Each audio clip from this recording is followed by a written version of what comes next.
श्री स्वामी समर्थ. नमस्कार मंडळी. उद्या अमावस्येला प्रारंभ होत आहे. उद्या तारीख आहे 30 नोव्हेंबर 2024 वार शनिवार आणि सकाळी 10:30 वाजता अमावस्या तिथी जी आहे ती प्रारंभ होत आहे आणि अमावस्या संपत आहे ती 1 डिसेंबर 2024 रोजी रविवारी सकाळी 11:51 म्हणजेच उदय तिथीनुसार तर अमावस्या तिथी जी आहे ती रविवारी आपण साजरी करणार आहोत, पण उद्या सकाळी 10:30 वाजल्यापासूनच खरी अमावस्या सुरू होते. तर आता अमावस्येच्या दिवशी आपल्याला नक्की काय करायचं? संध्याकाळच्या वेळी आवर्जून एक उपाय महिलांना करायचा आहे. हा उपाय जर तुम्ही अमावस्या तिथीला कराल तर तुमच्या घरातील वास्तुदोष असतील, काही गृहदोष असतील, पितृदोष असतील, संपूर्ण प्रकारची नकारात्मक ऊर्जा जी आहे ती निघून जाण्यास मदत होईल. तर काय आहे तो उपाय, कसा करायचा, काय नक्की उंबरठ्यावरती जाळायचं आहे, ही संपूर्ण माहिती जाणून घेण्यासाठी व्हिडिओ शेवटपर्यंत बघा. आणि सर्वात प्रथम श्री स्वामी समर्थ किंवा मग अशक्यही शक्य करतील स्वामी हे कमेंट बॉक्समध्ये लिहा आणि मग आपण पुढे जाऊया. तर बघा, उद्याच्या दिवशी अमावस्या आहे. आपण सर्वांनी या दिवशी घराचा उंबरठा जो आहे तो हळदीचं लेपन त्याच्यावरती करायचं आहे. सर्वात पहिलं तर सकाळी आपली अंघोळ जी असते ती पंचगव्याने करायची आहे. संपूर्ण शरीराला पंचगव्य जे आहे ते आपल्याला उठण्यासारखं लावून घ्यायचं आहे. अंघोळ करत असताना आपण गायत्री मंत्र किंवा मग महामृत्युंजय मंत्राचा जप करायचा आहे. हे जर तुम्हाला म्हणणं शक्य नसेल, गायत्री मंत्र तर सर्वांना येतो, महामृत्युंजय मंत्र तुम्ही लावून दिला तरीसुद्धा चालेल. हे करत करत आपण आंघोळ करायची आहे.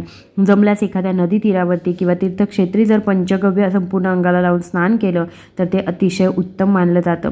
लक्षात घ्या, पंचगव्य लावल्यानंतर अंगाला साबण लावायचा नसतो. आता हे पंचगव्य कुठे मिळतं किंवा याच्यामध्ये नक्की काय असतं? तर बघा, गायीपासून बनलेलं म्हणजे गायीचं शेण असेल, गोमूत्र असेल, तर या ज्या गोष्टी आहे यांच्यापासून हे पंचगव्य जे आहे ते बनत असतं. दूध, लोणी वगैरे या गोष्टी ज्या आहेत त्याच्यामध्ये असतात आणि हे जे आहे ते आपल्या शरीराच्या कुठल्याही आदिव्याधी ज्या असतात त्या दूर करत असतं. त्याच्यामुळेच दिवाळीमध्ये सुद्धा आपण पंचगव्य आवर्जून आपल्या अंगाला लावत असतो. हे कुठे मिळेल? तर जिथे कुठे बघा, स्वामी समर्थ केंद्रामध्ये सुद्धा मिळतं हे, आणि जिथे आपल्याला फुलं वगैरे मिळतात किंवा जे दुकान वगैरे असतं देवतांचं सर्व साहित्य मिळतं तर तिथे आपल्याला हे पंचगव्य सहज मिळून जाईल. तर बघा, या दिवशी सर्वात प्रथम आंघोळीच्या पाण्यामध्ये तुम्ही गंगाजल वगैरे टाकायचं आहे, हळद टाकायची आहे. तर त्याच्यानंतर आपल्याला काय करायचं आहे, आपल्या घराची सुरक्षितता व्हावी, आपली सुरक्षितता असावी हे प्रत्येकाला वाटतं. म्हणजे प्रत्येकालाच असं वाटतं की आपल्यावरती कधीही कोणाची वाईट नजर पडू नये, आपल्या कुटुंबावरती कोणाची वाईट नजर पडू नये. तर आवर्जून अमावस्येला ही गोष्ट करा. ती कोणती? तर बघा, उजव्या हातामध्ये आपल्याला पिवळी मोहरी घ्यायची आहे. पिवळी मोहरी उजव्या हातामध्ये घेऊन 11 वेळा आपल्याला कालभैरव अष्टक म्हणायचं आहे आणि 11 वेळा आपल्याला वल्गा सुक्त म्हणायचं आहे. आणि हे म्हणून झाल्यानंतर घरात सर्वत्र आपल्याला ही जी पिवळी मोहरी आहे तर ती टाकायची आहे. याच्यामुळे काय होतं माहिती आहे का, घरातली वाईट शक्ती निघून जाते. करणी असेल, भानामती असेल किंवा इतर बाधा ज्या असतात त्यांच्यापासून आपलं संरक्षण होतं. आवर्जून आपण हे प्रत्येक अमावस्येला करायचं आहे. पिवळी मोहरी कुठे मिळेल? तर ती पण जिथे देवतांचं साहित्य मिळतं तिथे तुम्हाला सहज उपलब्ध होईल. आता अमावस्येच्या दिवशी बघा, आपला घराचा मुख्य उंबरठा जो आहे तर तो सुद्धा आपल्याला स्वच्छ करायचा आहे, स्वच्छ धुवून घ्यायचा. त्याच्यानंतर आपल्याला हळद आणि गोमूत्र एकत्र करायचा आणि त्याने आपल्या घराचा उंबरठा पुसून घ्यायचा आहे. अमावस्येच्या दिवशी जर एखादी व्यक्ती घरामध्ये आजारी असेल किंवा कुटुंबातील सर्व व्यक्तींवरूनच तुम्ही हा उपाय करू शकता. घराचा आणि दुकानाचा नारळ घेऊन त्यावर कोरड्या शेंदुराने आपल्याला त्रिशूळ काढून नारळाचा उतारा सुद्धा करता येतो.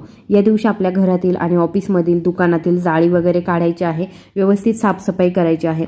आणि जेव्हा तुम्ही आपलं मेन म्हणजे घर वगैरे स्वच्छ करता किंवा तुमचं दुकान असेल, शॉप असेल कसले, ते सुद्धा स्वच्छ करत असताना त्या पाण्यामध्ये जाडं मीठ, हळद, लिंबू, गोमूत्र, पंचगव्य टाकायचं आणि याने आपलं घर जे आहे ते स्वच्छ पुसून घ्यायचं आहे. किंवा दुकान तुमचं असेल तर ते स्वच्छ पुसा. त्या ठिकाणी लक्ष्मी मातेचा वास व्हावा, नकारात्मक ऊर्जा निघून जावी, यासाठी हा प्रयत्न आपण प्रत्येकाने करून बघावा. त्याच्यानंतर आपल्याला घर असेल, दुकान असेल, ऑफिस असेल, कारखाना असेल किंवा मग वाहन यांना आपण असोला नारळ म्हणा, गोरक्ष चिंच म्हणा किंवा मग कोहळा जो आहे तो बांधायला हवा. अमावस्येला असोला नारळ, कोहळा किंवा मग गोरक्ष चिंच आणायची. त्याच्यावरती श्री स्वामी समर्थ 1 माळ जप, दत्त महाराजांचा बीज मंत्र 1 माळ जप, शाबरी मंत्र 1 माळ जप, नवनाथ मंत्र 11 वेळा, कालभैरवाष्टक 11 वेळा आणि वल्गा सुक्त 11 वेळा म्हणायचं. गोरक्ष, चिंच, आसोला नारळ किंवा मग कोहळे लाल कपड्यामध्ये संरक्षण पुडीसह बांधायचं. जर अगोदरचं बांधलेलं असेल तर ते वाहत्या पाण्यामध्ये किंवा कचरा कुंडीमध्ये टाकून द्यायचं आहे. आसोला नारळ किंवा मग कोहळा टांगल्यानंतर कधी कधी तो खराब होतो किंवा त्यातून पाणी गळते, तेव्हा ते काढून कचऱ्यामध्ये टाकून द्यायचं आणि पुढच्या शनिवारी पुन्हा नवीन कोहळा किंवा मग आसोला नारळ जो आहे तो आणून लावायचा आणि नेहमी हा उपाय जो आहे तो सूर्यास्त झाल्यानंतरच करायचा आहे. त्याचबरोबर या दिवशी आपण हिरण्यदान सुद्धा करू शकतो, पण आता ज्यांना वडील नाही त्यांनीच हिरण्यदान करायचं असतं. अमावस्येच्या दिवशी 12 ते 12:30 वाजता जानवे जोड, सव्वा पावशेर पेढे, 11 रुपये दक्षिणा या 3 वस्तू ब्राह्मणास दान केल्या जातात आणि यालाच आपण हिरण्यदान म्हणतो. यामध्ये जो प्रसाद आहे, प्रसादात दिलेला पेढा जो आहे तो खायचा नाही. घरात शांतता राहण्यासाठी एक नारळ पूर्ण सोलून घ्यायचा, देवाजवळ ठेवायचा. बघा संध्याकाळी तुम्ही सकाळ संध्याकाळ हा उपाय करू शकता. अत्यंत प्रभावी असा उपाय आहे. तर आपण हा उपाय कसा करायचा बघा.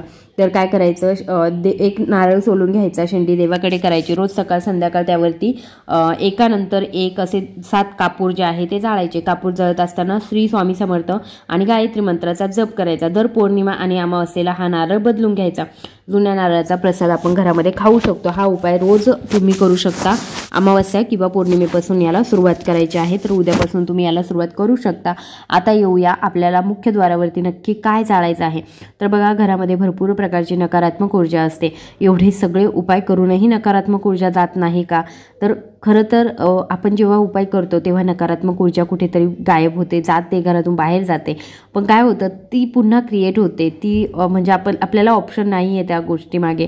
ती सारखी आपल्याच थ्रू ती घरामध्ये क्रिएट होत असते आणि म्हणून ती जावी म्हणून तुम्ही रोजसुद्धा हा उपाय करू शकता. तर आपल्याला काय करायचं आहे, तर कापूर घ्यायचा आहे. थोडासा भीमसेनी कापूर घ्या, ज्याला आपण ओरिजिनल कापूर किंवा मग जो चांगला असतो, जास्त वेळ ज्वलन होतो, त्याच्यामध्ये काहीच मिक्स केलेलं नसतं, फक्त तो ओरिजिनल कापूर असतो. तर असा कापूर घ्यायचा आहे. हा कापूर प्रज्वलित करायचा आहे. याच्यावरती 2 लवंग, 2 वेलची, थोडीशी पिवळी मोहरी, थोडंसं तूप, गूळ या गोष्टी ज्या आहेत त्या घालायच्या आहेत. आता तुम्हाला यातून ज्या वस्तू अवेलेबल असतील त्या वस्तू तुम्ही याच्यावरती टाकायच्या आहे. याच्या खाली जर तुमच्याकडे गौरी असेल तर अतिशय उत्तम. गाईच्या शेणाची जी गौरी असते ती घ्यायची.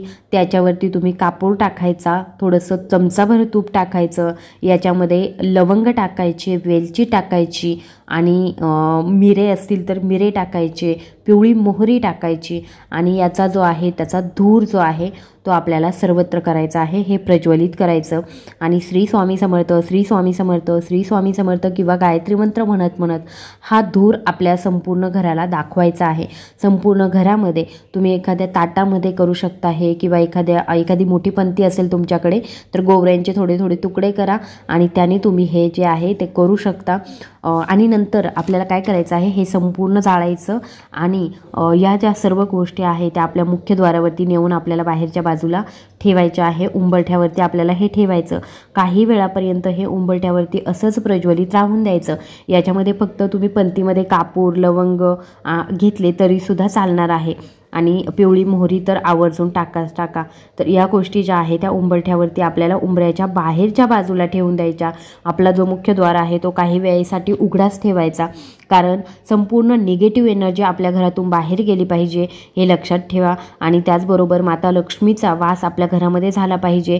माता लक्ष्मी आपल्या घरामध्ये संध्याकाळच्या वेळी प्रवेश करते, म्हणून निगेटिव्ह एनर्जी बाहेर जाऊन लक्ष्मी आपल्या घरामध्ये यावी म्हणून तुम्ही हा उंबरठ्यावरती या 3 वस्तू ज्या आहेत किंवा 4-5 वस्तू ज्या सांगितलेल्या आहेत तर त्या जाळा. त्याचा धूर जो आहे तो संपूर्ण आपल्या वातावरणामध्ये, आपल्या घरामध्ये, आपल्या बाहेरचं जे वातावरण आहे त्या संपूर्ण ठिकाणी तो धूर जो आहे तो होऊन द्यायचा आहे.